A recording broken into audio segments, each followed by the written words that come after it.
एकाधिकारशाही एकाधिकारशाही देशामध्ये पक्ष फोडाफोडीच्या राजकारणामुळे देश एकाधिकारशाहीकडे झुकत चालल्याचा धोका निर्माण होत चालला आहे.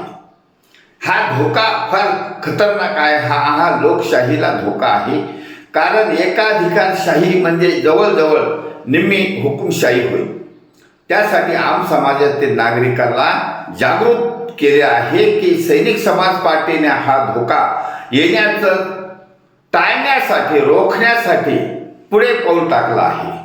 सैनिक समाज पार्टी ही आम समाजातील नागरिकांचे नेतृत्व करत आहे. आम समाजातील नागरिकांना संरक्षण देत आहे. म्हणून आम समाजातील नागरिकांनी सैनिक समाज पार्टीच्या आयडिओलॉजीचा आधार घेण्याचं ठरवलं आहे. हा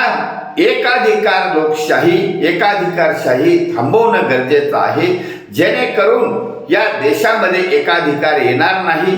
यासाठी सैनिक समाज पार्टी पुढे पाऊल उचलत चालली आहे, वाटचाल करत आहे. 2029च्या लोकसभा आणि विधानसभेच्या निवडणुकीमध्ये ही एकाधिकारशाही न येऊ देण्यासाठी आम समाजातील नागरिकांनी तय केला आहे, निश्चय केला आहे की सैनिक समाज पार्टीच्या उमेदवारांना अल्प खर्चात निवडून द्यायचं आहे. तरच ही एकाधिकारशाहीचा धोका टाळला जाऊ शकतो आणि त्यामुळे या देशामध्ये खरी लोकशाही जनलोकतंत्र येण्यास मदत होऊ शकते. जनलोकतंत्र म्हणजे जनतेचं राज्य, जनलोकतंत्र म्हणजे समाजाचं राज्य आणि त्यांचे प्रतिनिधी आमदार खासदार करणं म्हणजे जनलोकतंत्र. त्यासाठी 2029 मध्ये आम समाजातील मतदारांनी ठरवलेलं आहे की सैनिक समाज पार्टीच्या उमेदवारांना अल्प खर्चात निवडून द्यायचं आहे, जेणेकरून या देशामध्ये छत्रपती शिवाजी महाराजांच्या रयतेच्या राज्याची पुनरावृत्ती करण्यासाठी सैनिक समाज पार्टीचं खास सरकार सत्तेवर बसवलं जाईल आणि येऊ घातलेली ही एकाधिकारशाही रोखली जाईल.